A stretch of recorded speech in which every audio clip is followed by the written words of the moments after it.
Parliament में आज Rafale पर सीएजी की रिपोर्ट पेश की जा सकती है। कीमत के इंकशाफ का इम्कान भी है। हालांकि अभी तक लोकसभा के आज के कामकाज में सीएजी की इस रिपोर्ट का कोई जिक्र नहीं है। वाज़ेह है कि 16वें लोकसभा का मौजूदा सेशन बुध को खत्म हो रहा है। अब आम इलेक्शन के बाद 17वें लोकसभा का इजलास होगा।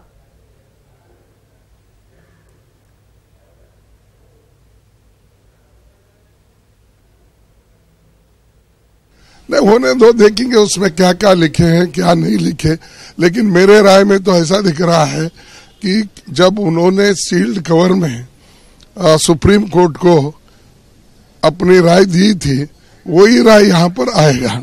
देखेंगे अब, क्योंकि आज तो पार्टी मीटिंग थे, हम निर्णय नहीं ले सके, अब मिलकर देखेंगे।